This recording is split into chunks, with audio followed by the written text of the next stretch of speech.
ada hubungannya dekat sekali dengan Raja Kanoman karena adalah hubungan antara murid dan guru. Karena Mbah Kuyim adalah seorang mukti ataupun guru yang ada di Keraton Kanoman. Ilmu fikih iku ilmu sing ngajaraken kula lan sampeyan ibadah ning Gusti Allah kelawan batin.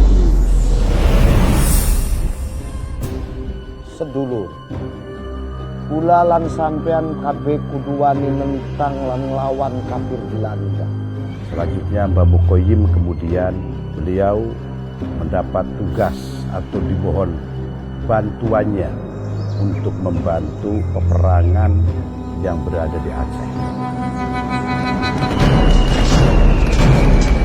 Sehingga dalam peperangan, dari konsep-konsep yang sudah disampaikan oleh Mbah Mukhoyim itu bisa dan mampu mengalahkan penjajah Belanda dan membangun kembali pondok pesantren Buntet yang sekarang ada.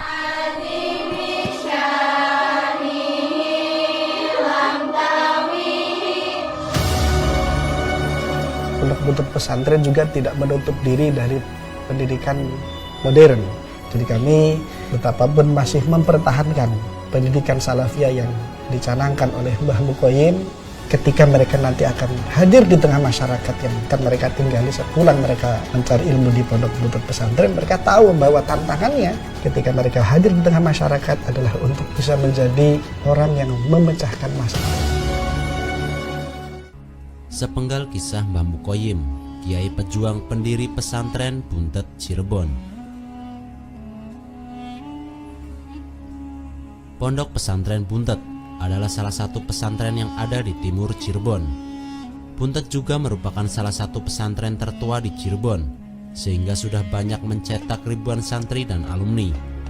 Pendirian pesantren Buntet sendiri tidak lepas dari keadaan kesultanan dan pemerintahan Cirebon pada masa itu.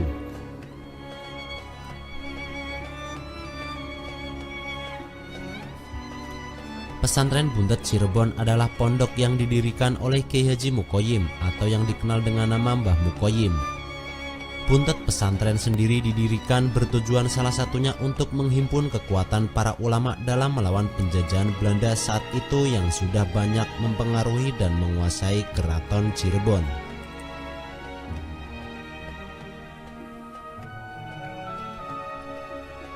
Mbah Mukhoyim membangun langgar kecil dan beberapa kamar untuk santri.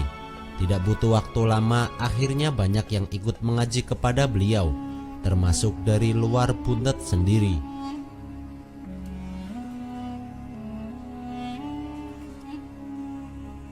Namun kabar perkembangan pesantren yang dibangun Mbah Mukhoyim sampai ke telinga para penjajah karena dianggap melakukan perlawanan, sehingga kemudian penjajah berencana melakukan penyerangan dan penangkapan terhadap Mbah Mukhoyim.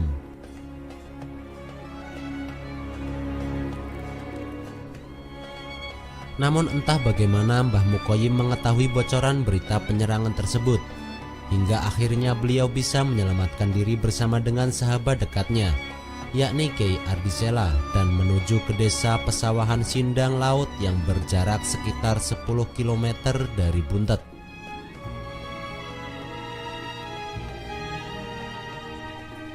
Dari sinilah kemudian Mbah Mukhoyim melakukan perjalanan sampai ke daerah Pemalang. Selain untuk menghindari penangkapan penjajah sendiri, Mbah Mukhoyim sembari melakukan dakwah pada tempat-tempat yang disinggahinya.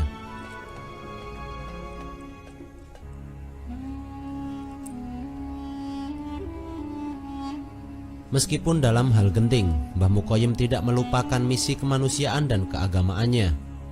Menurut Kiai Miftah Fakih, hal tersebut dilakukan juga sebagai bentuk mempertahankan ideologi bangsa agar tetap ada rasa untuk menolak para penjajah.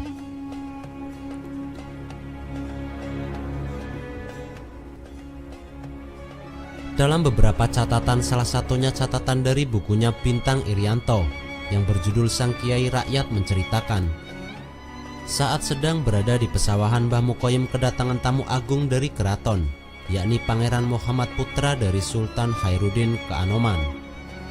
Kemudian Pangeran Muhammad bergelar Pangeran Sultan Khairuddin II.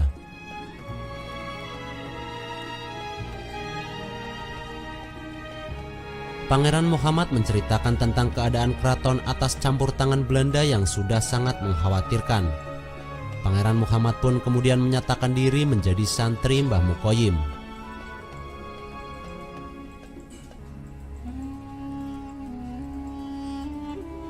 Dari sini kemudian Pangeran Muhammad menjadi santri cerdas dan hebat dan mendapat gelar Pangeran Santri.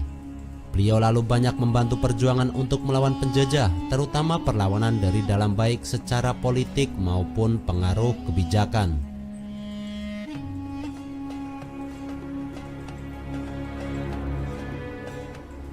Namun karena hal tersebut akhirnya menjadi blunder bagi kalangan santri. Sebab hubungan antara Pangeran Santri dan Mbah Mukhoyim dijadikan kunci bagi Belanda untuk bisa mengetahui keberadaan Mbah Mukhoyim. Sehingga Belanda melakukan persiapan penyerangan ke pesantren Mbah Mukhoyim yang ada di Pesawahan.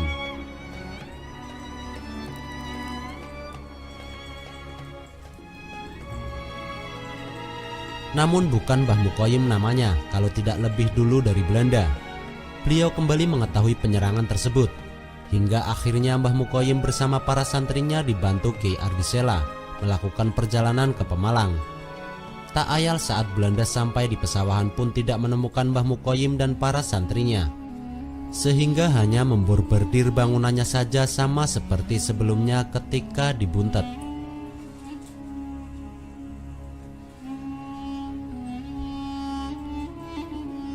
Di Pemalang, Mbah Mukhoyim di Kampung Beji atau nama aslinya bernama Kampung Kenanga. Dinamakan Beji karena hanya punya satu lebe, jadi Beji adalah lebe siji. Mbah Mukhoyim tinggal di rumah Kiai Abdussalam sampai kemudian diangkat menjadi menantu. Sampai keadaan dirasa membaik, kemudian Mbah Mukhoyim pulang kembali ke Buntet Cirebon dan membangun kembali pesantren yang sudah diporak-porandakan oleh Belanda.